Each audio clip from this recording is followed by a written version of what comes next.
Welcome back to another episode of Lifting the Soul Ministries podcast. This week we are building off of what we've already been talking about in the previous weeks, and we're leading into why men need a clear path to follow. And we are going to be talking using an acronym called BRIL. So, Jason, how about you explain a little bit about what that is to start us off with? Sure. So BRIL is an acronym that stands for Behavior Related Influence Lead. And these are the four main spheres of influence or spheres of interaction every person needs to understand in order to become the best they can be at leading and inspiring. And why this is important is because men were built to lead. If you're listening to this podcast and you're a man, know that your birthright is to be that of a leader. And by understanding how people behave, how you can get them to relate to you, how you can influence them, and how you can lead them towards a better outcome, you fulfill all the ideas needed to be an effective leader. And all leadership is based on this principle of really understanding that behavior is the first thing to know about the people that you're interacting with and yourself.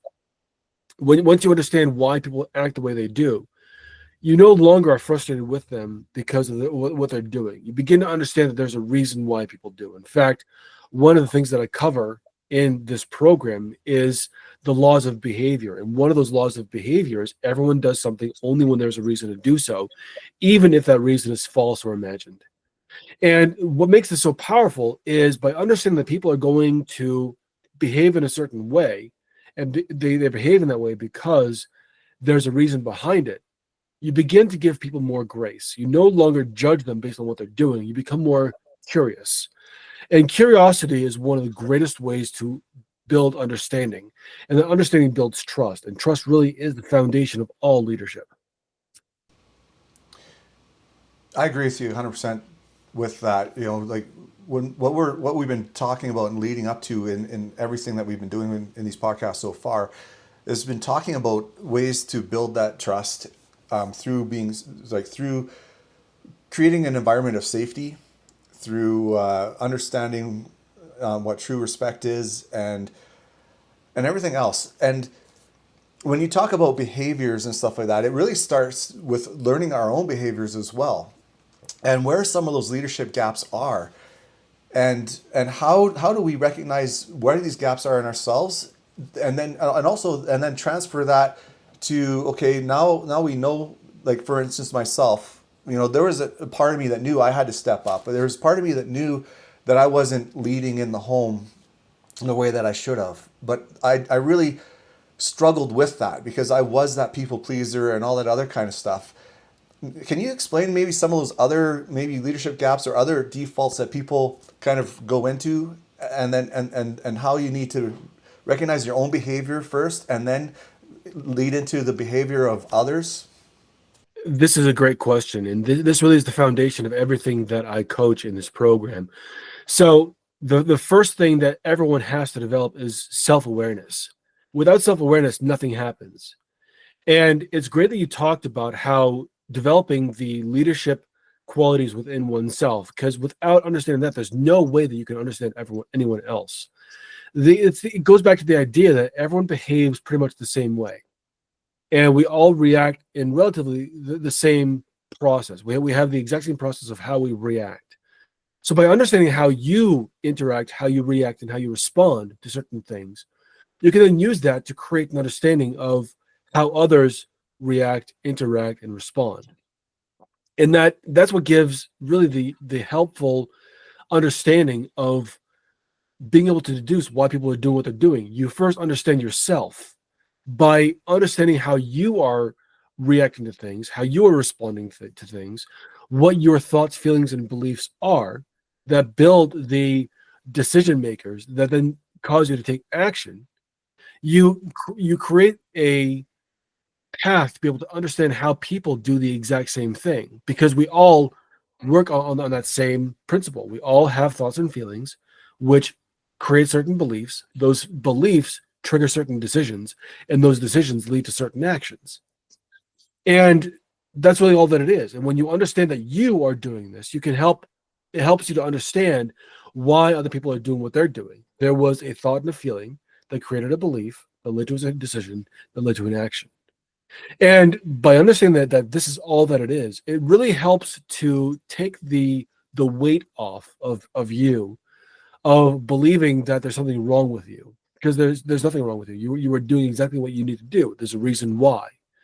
So it's not about understanding what you're doing wrong. It's about understanding why you are doing what you are doing, having that sense of self-awareness. But and through that self-awareness, you can build everything else. That's a great point. When you start to learn about who you are as and how you operate and behave with things, you can actually then start to and really understand your triggers. That's the other important part is what in understanding your triggers, so that you can fully fledge out. Okay, this is how I typically respond when I have this trigger that comes to me. Now, if I'm responding this way, how will others respond to similar triggers and stuff like that? And it's really about that learning process and that discovery process. And and through that, what I've learned is now that I'm more aware of how I operate and stuff like that, I can see subtle similarities in other people as I'm observing them.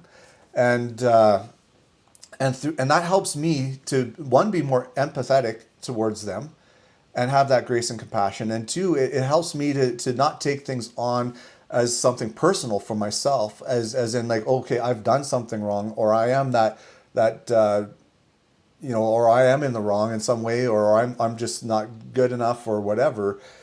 Negative defaults that sometimes happen to us as men who are when we are dealing with conflict, and we start to realize that what the other person is projecting onto us is something from within themselves, and it's not necessarily something that you've done. That's exactly right. And it's through that self-awareness that you no longer become your own biggest critic. We often we are conditioned from a very young age to believe that we're supposed to act in a certain way. And when we're not doing that, then there's something wrong with us, or we're bad, or whatever it is. Another law of human behavior is everyone is conditioned by their childhood reward and punishment. And by understanding how your childhood really affects how you believe in yourself, believe in others, and believe in your environment, it helps you to um, create an understanding of, again, why you do what you do. There was a reason why. Oh, wow, I did this because my mother or my father said to me that I'm supposed to behave this way, and if I don't, then I'm bad. So that's what I'm bringing to the present is this feeling that I'm not doing something right, so I must be bad. And by understanding that, it becomes so crucial, or it becomes so crucial to understand that. I should say, English is my first language. I promise. But it's one of those things where by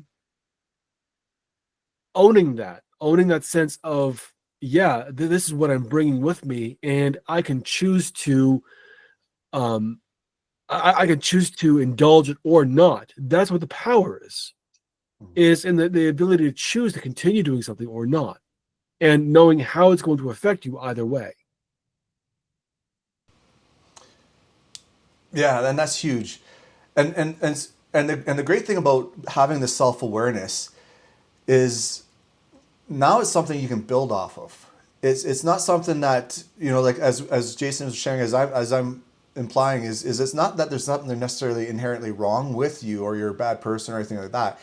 Now that you have the self awareness, or now you're leaning into the self awareness by learning about yourself, you can build from that, and you can then, because self awareness comes not only from learning your weaknesses, it comes from learning your strengths as well, and you can build off of that, and that's what we're really wanting to work towards here in today's discussion is helping you realize it's not about changing who you are as a person. It's about amplifying everything else that is within you to be that best version of yourself, and also learning tools that will help you on the journey as you continue to discover and grow as a person. One of the best things that I convey to the men that I work with is that, well, there's two things. The first is that no one cares about you. And some people see that as being, well, that's kind of depressing. Well, you could see it as that way, or you could see it as being very liberating. You can see it as being something that's actually really cool. The fact that no one cares about you unless you give them reason to. And that means that they're not thinking about you half as much as you're thinking about yourself. In fact, they're thinking about themselves as much as you're thinking about yourself. And it provides a lot of freedom because you're not performing for others. You are living for yourself. And that is the most important thing. So by systematically understanding who you are and building on that, yes, understanding where you're falling short, yes, understand where your strengths are, and understanding how these can help you to become the person that you are meant to be. And that's not to say that there's any kind of predestiny, kind of, but not really. It's more about being able to be of service in the best way that you possibly can, because all leadership, when done correctly, is leadership done in service. And as a man, being able to lead from a point of service, how can I serve? This creates a sense of others that they want to follow you. You become a person worth following when you lead from a point of service. And you can't do that unless you first understand where you're starting out. And where you're starting out is not to say that you are a POS or that you are someone who's bad or worthless. No, everyone has their starting point. It's about understanding and embracing that and knowing that even though you're starting here, you can get better and better. And that's such a valid and important point because we've all been in that space of feeling that unworthiness or that not being good enough. And a lot of times, a lot of our actions and things that our behaviors in life are in some form an extreme sense of trying to move away from that underlying feeling that's within us. And so a lot of times even we can look at, say, a narcissist or something like that.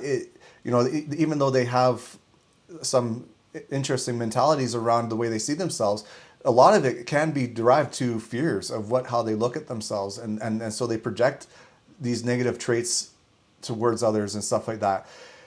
And it doesn't matter, like Jason was saying, where you're starting from, because we're not trying to pinpoint any particular negative behaviors or anything like that.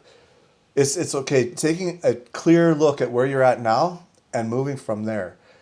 And by having this awareness of where you're at and being able to really be in tune with your own stuff, it really makes it easier to understand the behavior of others. And I would like you to maybe speak into that a little bit about learning about yourself can really translate into the observation and learning how to really understand the behavior of other people, and then how that can work towards being able to just kind of see them from a different light. So this is where everything begins. Once you understand how you can understand yourself, you basically become armed with one of the most powerful deduction systems on the earth for people, because your deduction of yourself allows you to begin to understand other people. And it's about understanding it or observing in order to understand rather than observing to judge. We are inundated with things that condition us to try to judge others. And it doesn't do any good. It has absolutely no value whatsoever to be judgmental. It does, however, have an infinite amount of use and value to be able to understand where people are coming from. And what makes that so important is because when you can understand someone from where they're coming from, you can approach them where they are. And that begins to make a person feel seen. And when I say when I say observing, this is the idea of observing without any kind of judgment, no, there's no pretext by what you are looking at. What you are doing is just saying, who is this person, and how can I better understand them? And this gives you a great context of being able to approach them where they are.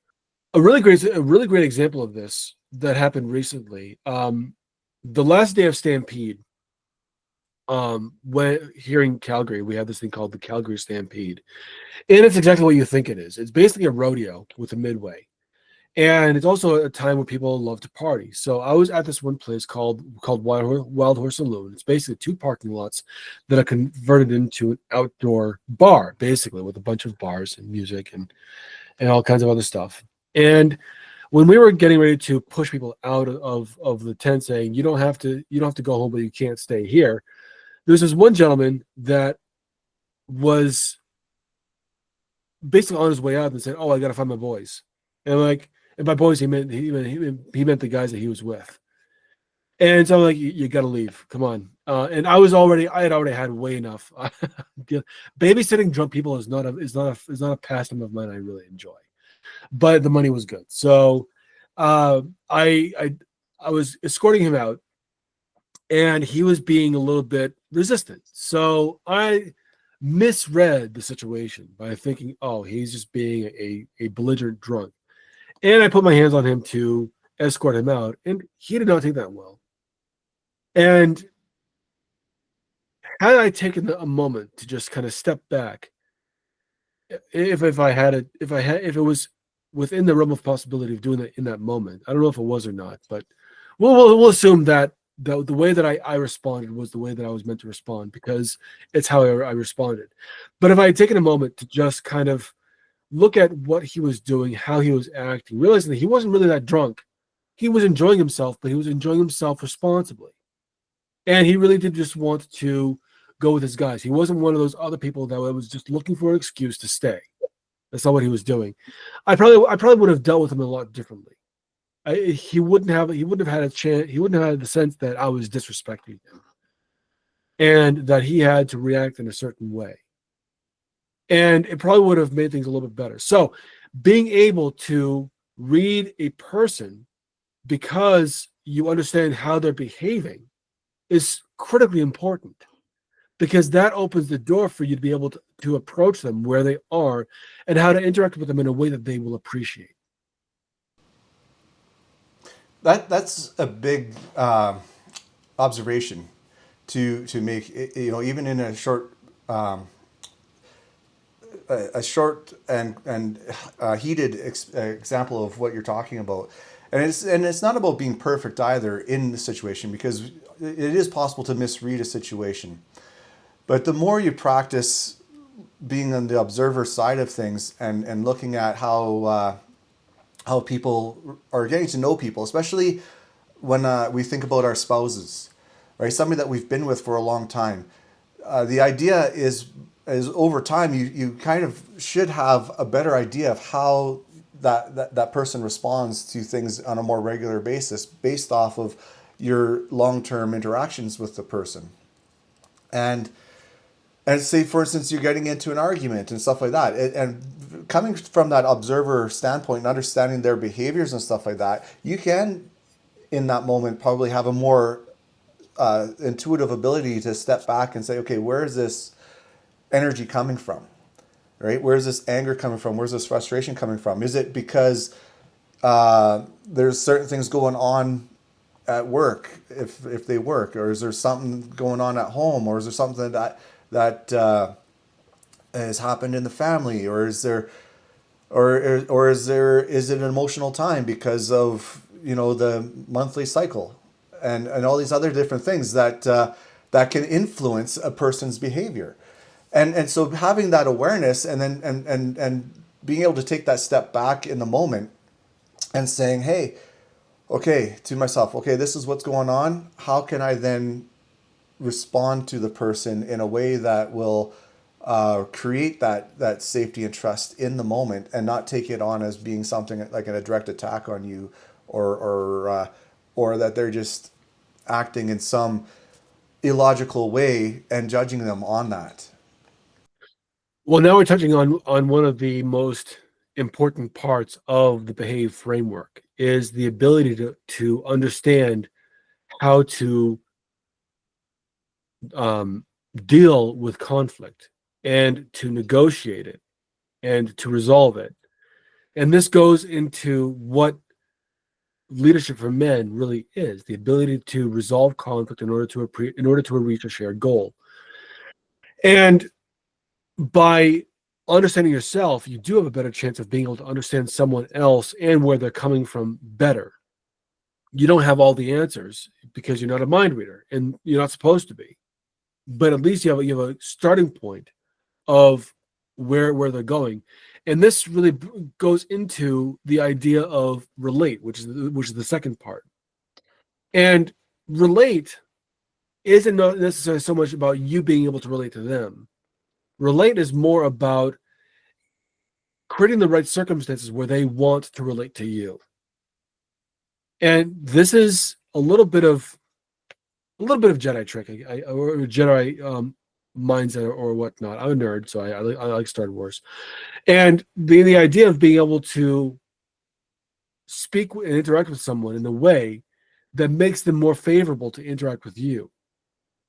And for your spouse, this can become fairly easy when it's done correctly. It can also be one of the hardest things that you can do, especially if you approach it wrong. And when you are when you are focused on having someone relate to you well, you come from the place that you want to understand them. And because they feel understood, they want to give you that same understanding back. This is what I meant by people don't care about you unless you give them reason to. Relate really is the aspect of doing that, being able to influence positive relatability because of your ability to getting them to want to interact with you in a favorable way. Yeah, and this relate part is the next, definitely the next um, part to the bridge that you're wanting to create, and the relate part is about building that safety and trust. It's about in reinforcing that safety and trust.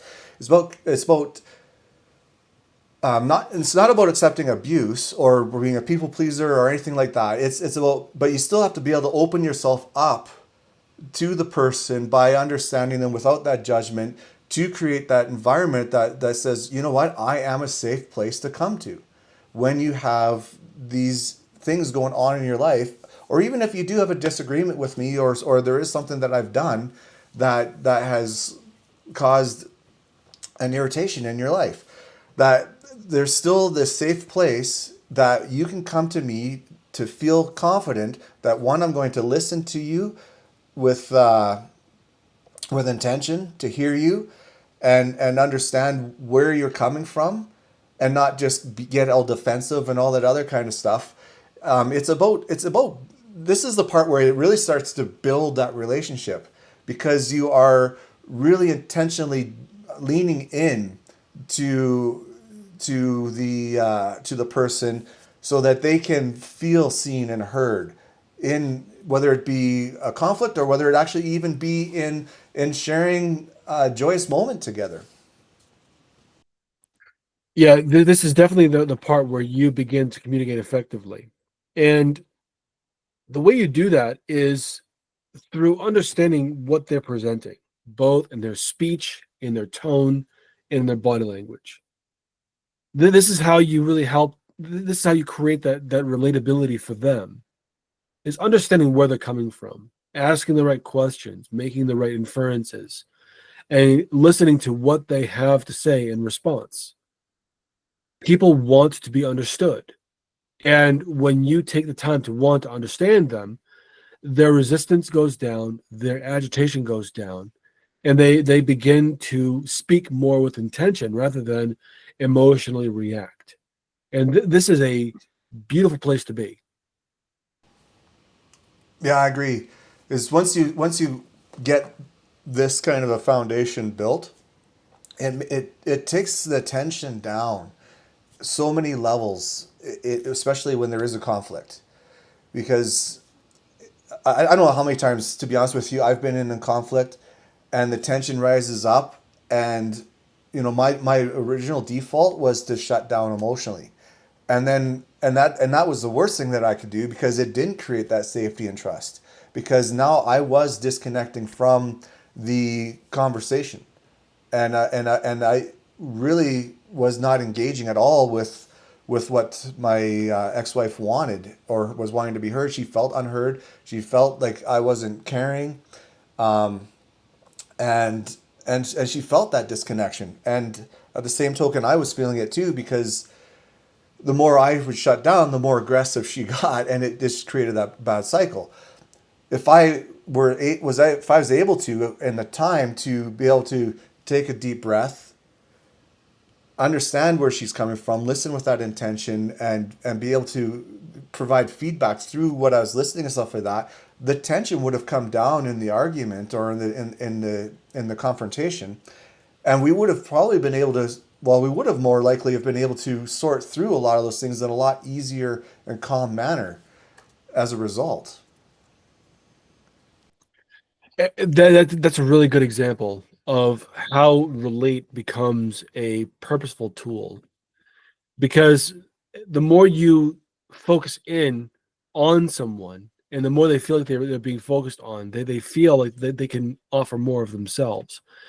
And this isn't to say that this is the part where you solve things. You, the idea that arguments or challenges have to be solved is, in my estimation, it's really conflated, because all you really need to do is demonstrate your willingness to understand someone, demonstrate your willingness to want to really pay attention to where someone's coming from. That's what really matters. And unless you are doing that, it doesn't matter how much you focus on the problem. The problem isn't the problem. The problem is the way in which you are relating with each other. Once you fix that, the problem no longer becomes a problem. It becomes, well, it doesn't become the focus of contention between the two of you. It becomes something, a challenge that you both can work together to um to take on and to overcome. And it's through that process of overcoming a challenge rather than seeing a problem that influence becomes so important. Because influence isn't so much about the things that you say to convince someone of something. We're not looking at manipulation here. What we're doing is we're looking at the things that you bring to the table, the ways in which you present yourself to demonstrate that your wife, your coworkers, your friends, your children, your anyone that you are interacting with, that you are someone worth putting trust in. You are someone worth investing in time and emotional energy. And this becomes very important when you are in a marriage that has become kind of difficult. Your ability to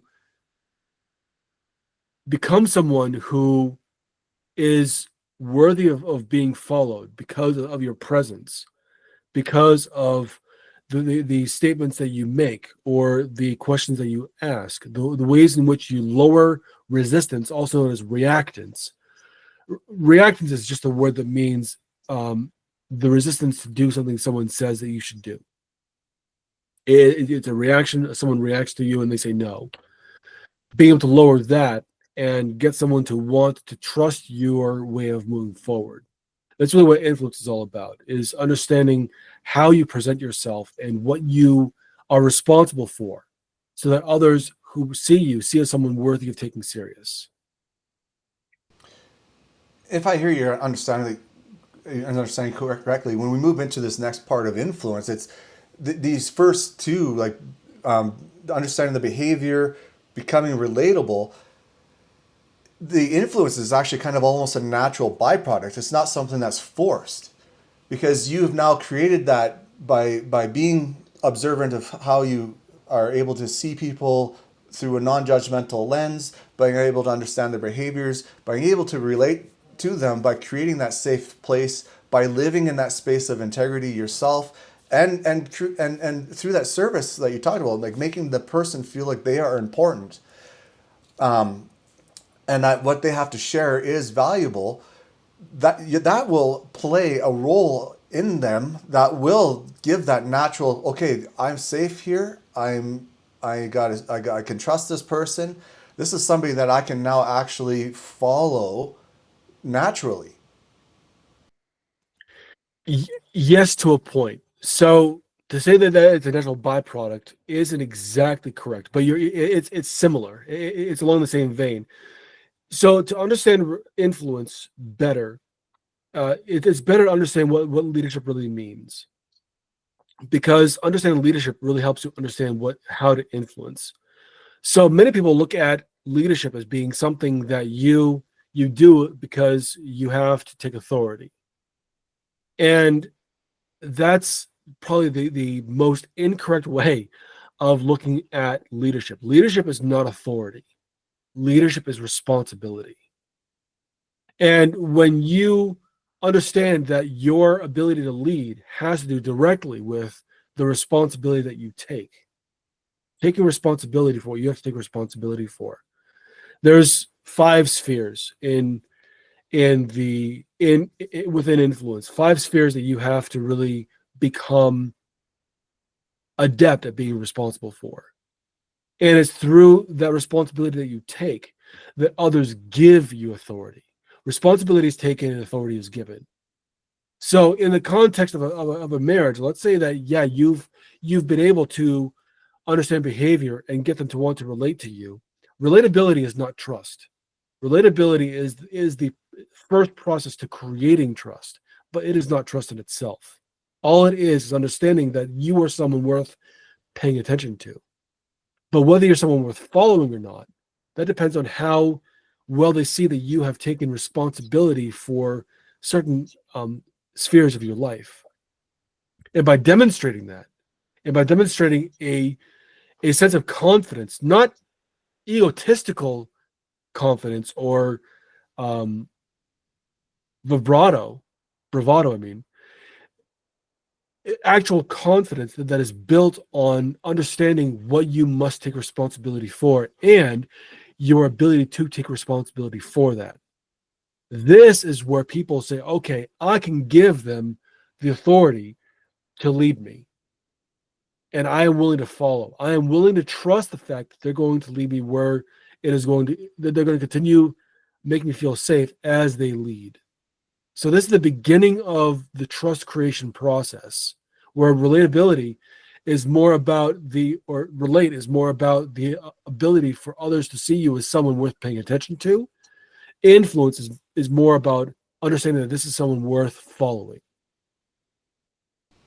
Yeah, no, I hear what you're saying, Jason, and that totally, I agree. Right, like it's the same adage as what you're doing behind the scenes is the same thing you're doing, out in public, kind of thing, right? Like it's building your character, your integrity, taking responsibility for your actions, whether it was a positive outcome or a negative outcome, but still owning the fact that I'm responsible for my part in how things have rolled out. How you carry yourself as a person in your day to day life, which is, I guess, summarizes all of those things. But really, but even like when when you say you're going to do something, you actually follow through and do it, right? And so yeah, what you're leaning towards is like you're developing a character within yourself that has taken responsibility for all aspects of your life and is portraying it in a way that people look at and say, okay, yeah, this person's got their stuff together, and now, yeah, and not only that, not only does this person have their stuff together, and it's not about being perfect, right? It's about even making positive strides towards growth and continually changing. And when you do make those mistakes and you're not perfect or whatever, you take responsibility and say, you know what, yeah, I messed up here, and I can make changes to do better for the next time, right? And that's all about, that's by doing all those things, that's part of building that safety and trust, because people will be like, okay, I can see this person, he's not perfect, he does make mistakes from time to time, but you know what, when he does make those mistakes, he doesn't try to shove it off and blame it on somebody else or the situation. He takes responsibility for his own action, and because of that, you know what, I can actually trust this person even if he is going to make a mistake from time to time. One thing you're absolutely correct. And one thing that I tell a lot of men that I work with is this is where relationships are either preserved or dissolved. This sphere, the sphere of influence, is the most important to really get right. They're all important, but by getting this one right, you're able to preserve the relationship that you have. And let's face it, people don't go into a relationship just to get a divorce. They don't do that.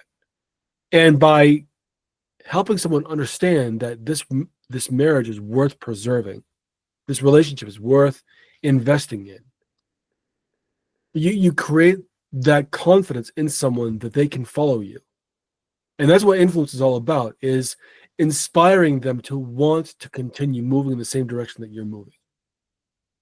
And that trust and that ability to move forward is exactly where lead comes in.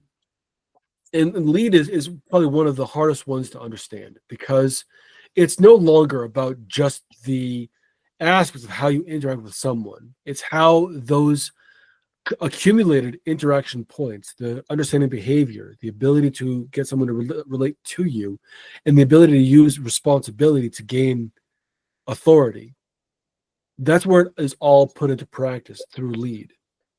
And this is about setting the direction, the setting the path, the shared goal that is to achieve. This is where that lives. And by being able to talk about or to demonstrate, this is where I want us to go, this is where I see our family really aspiring to. Are you with me? By asking that question and getting someone to buy in to the direction that you're going and then move with you, this is the demonstration of the trust that you have gained from them because of influence. And that's huge. And we talked earlier as well and touched on the idea of being a servant leader. And this plays a big part into it. And I actually was presented with a beautiful example from the U.S. Marine Corps, and it's part of their culture that I've come to understand, which is quite awesome, is that the leaders, we'll just use the example of the mess hall where they all go to eat. The top end leaders will actually eat last and allow the privates and the younger and lower rank personnel within their squad or whatever you want to call it in their corps to eat first. And it will go from that progression from the lowest rank to the highest rank.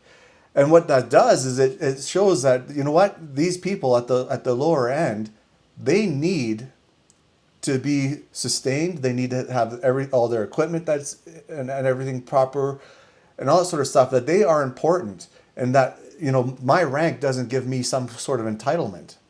And that can play out into, you know, family life, as in as being the father and the leader of the home, making sure that your children are taken care of, make sure that your wife is taken care of before your own needs are taken care of. It doesn't mean that your needs aren't important. It just means that you've got this attitude that I am going to create this space where the people that I am that I hold dear are important, and I'm going to make sure that they've got the best that I can give them, not only of myself but of what the resources or whatever it is that I have.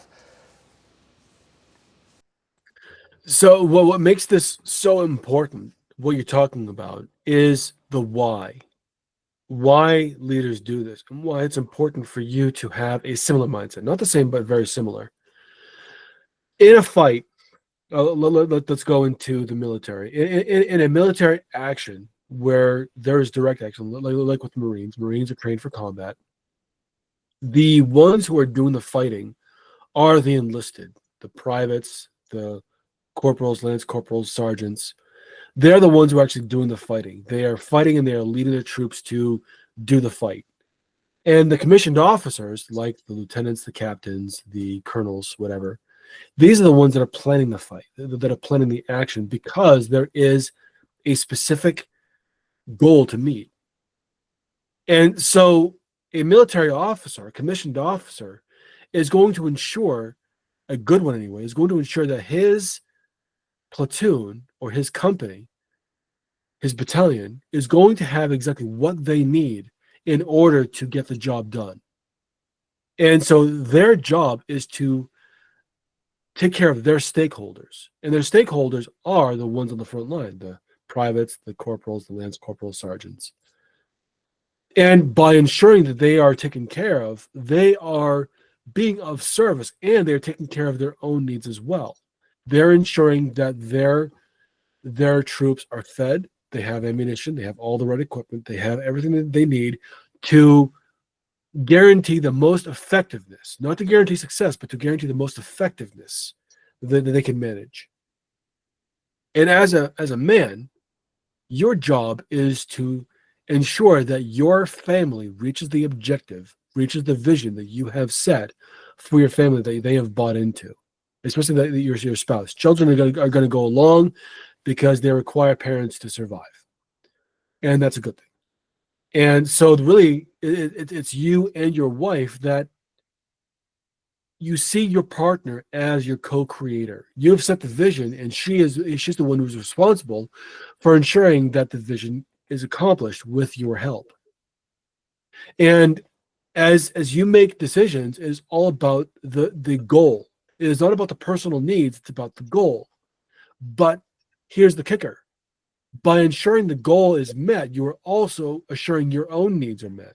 You're assuring that everything that your family needs, that you need, all the things that you want to achieve are achieved because you've reached the goal, because the goal encompasses everything that you, your spouse, and the rest of your family, you've identified that they need to have in order to live that good life, whatever that means. So by focusing on the goal rather than the personal need, you achieve the personal need. That is just a great way of explaining it, because a lot of people get, I believe this is where a lot of people get caught up into like the selfishness of life and stuff, right? Because they focus on what their personal needs are. Oh, I need this, I need X amount of this, I need this time, I need this, I need, oh, I got to have this hobby or whatever. Those are all just extra kind of like fluff things, right? Those are like the perks of life, if you really want to look at it that way. But when you say like, okay, well, we want to create this kind of lifestyle and create a goal, what does our lifestyle want to look like? Right? What does a fulfilling lifestyle for our home as a husband and wife and our children, what does that look like? What do we want to do? How do we want to live our lives? How do we want our children to be educated? What kind of things do we want to do in life for vacations or exploration, or what kind of home do we want to have, right? Do we want to live in the country? Do we want to live in the city? Do we want to live, whatever it might be? You can paint whatever picture it is. But when you set that foundation as to what these goals are, as to what your ideal life is as a couple, and you're working together with that, and towards that, then ultimately everything else, like you said, will fall into place, and you will find that more fulfillment. And when you're working together towards that common direction, it brings more fulfillment in the relationship as well, because now you have something to work together towards. And I think that is something that is where a lot of also relationships really kind of fall apart, is two people come together and they just kind of like, okay, well, now we're together, we're going to have kids. And then, oh, well, we get caught up in the hustle and bustle of life. I'm working, you're working. We're trying to take the kids to this, that, and everything else. And they forget about any kind of direction that they're wanting to go as a family. And so by bringing that into focus, like you said, like creating a goal, something that can be achievable and work towards as a couple, is huge in this lead part of it, right? And then staying true to that. And it may shift a little bit, it may change a little bit as times go along and priorities change and stuff like that. But as long as you're continuing to communicate that and work together with that, I mean, it will create that unity and brings a sense of togetherness in that. And then you're really truly working together instead of just being two separate entities living in the same home, battling because you don't know what you're really living for. That's such a powerful way of looking at it. And one of the things that I love to remind people of is that real leadership isn't about control. It's about the movement towards something better. And knowing that you and those that you are invested in that something better are also aligned with it and working towards it. And when you have the right amount of people working towards the goal, whether it be your family or a job or whatever, these are fundamentals that apply to every single part of life. But let's keep it within the family. So let's say that you and your wife your alignments are not kosher. They're not aligned towards the same thing. You won't achieve anything except a divorce because obviously there is not a sense of trust or believability or even appreciation of the vision that you have set for your family, or you haven't set a vision for your family, and now there's the sense of, well, we have to be working towards something. So one of you creates something and you are unwilling to really find out more and find out what the vision is. In either case, you're creating a powder keg that is going to blow up because this is not demonstrating trust. The moment that you set a vision and the others are willing to follow it, this is the demonstration of trust. You understood where they're coming from. You spoke to them in a way or you related to them in a way where they wanted to pay attention to you. You've demonstrated the things that you are being responsible for, which gives you authority to act on their best interests. And it's time for you to put that into motion.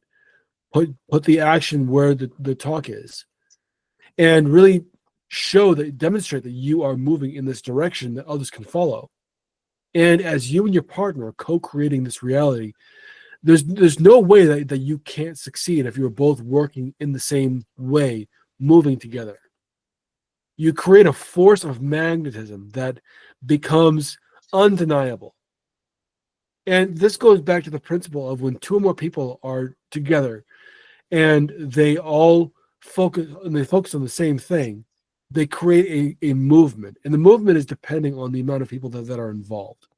If it's you and your spouse, there's going to be some movement. It may just be more personal than actually significant. And that's okay. Because with the family unit, this is about taking care of your family, the ones that you believe matter. And by focusing on what you can achieve with your partner and with your kids, eventually having your kids when they are of age, also working towards that goal, you create a legacy. You create a force that is unrelenting and unyielding, that nothing can permanently stand in your way until you achieve it.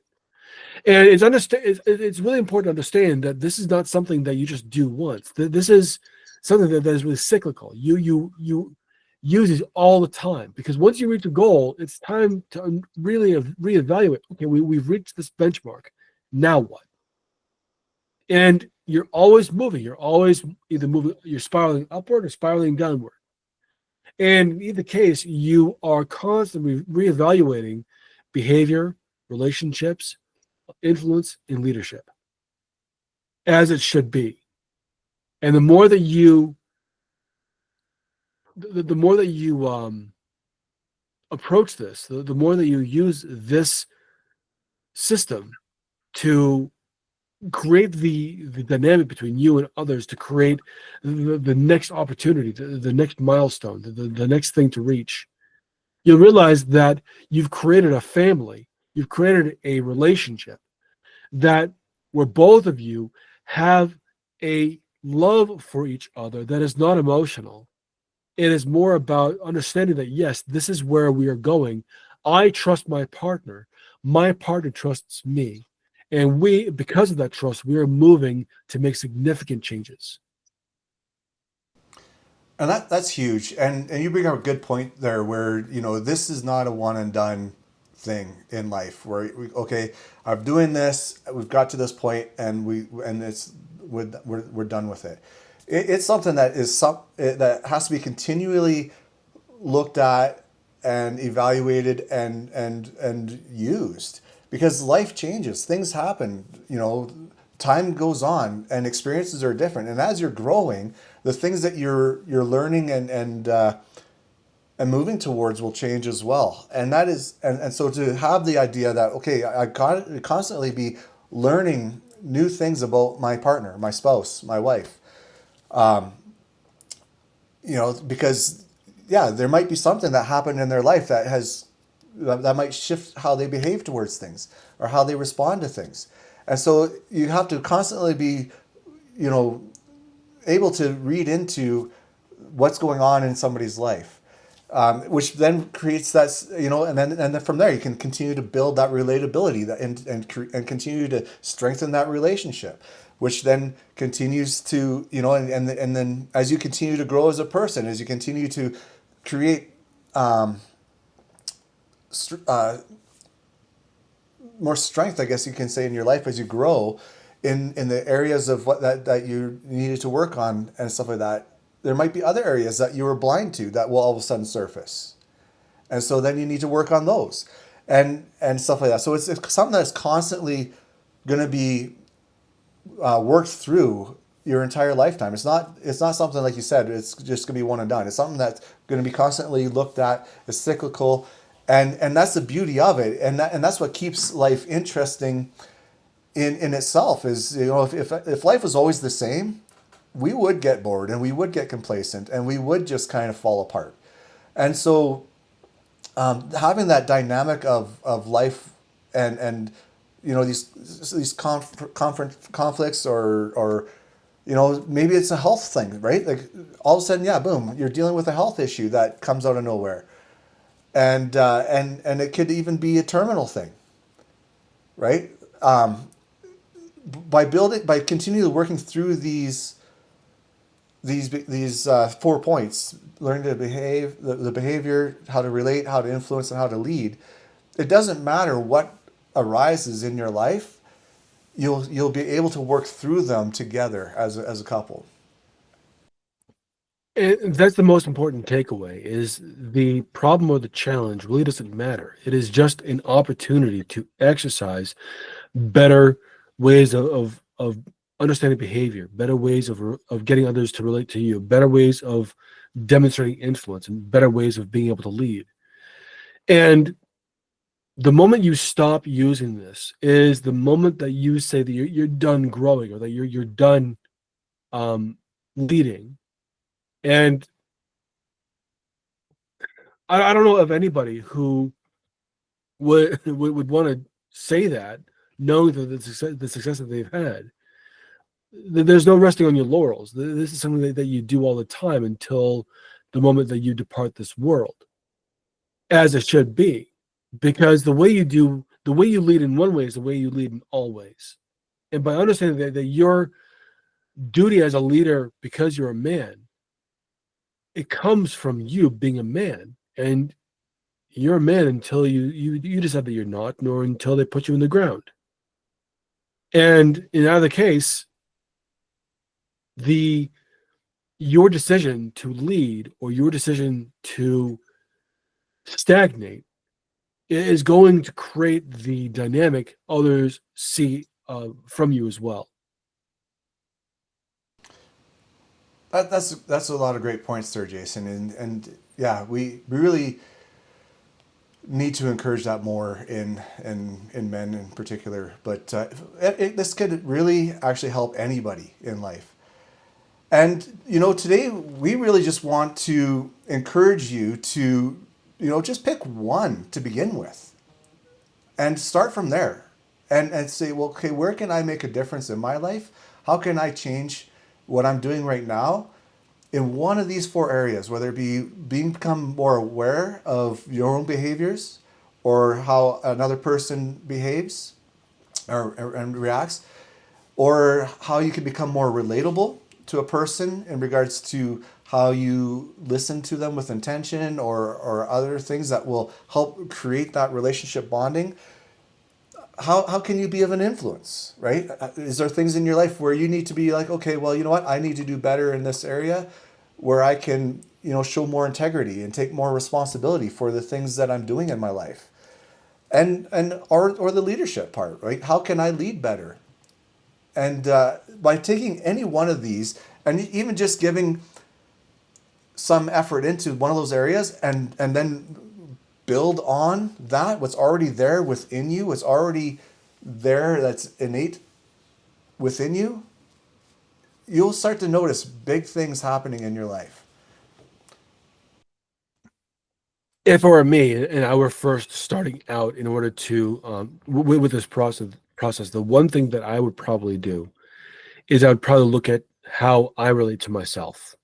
I would really understand my own personal behavior and how I come to decisions, how my actions are created by the decisions that I make, what beliefs drove those decisions, and what thoughts and feelings had to exist in order for me to build those beliefs. I think that that's where I would start. And each person is going to feel like they need to start in different areas. But I believe that that would be, for me anyway, that would probably be the best place to start. And understand that where you are right now is where you're meant to be. Embrace it.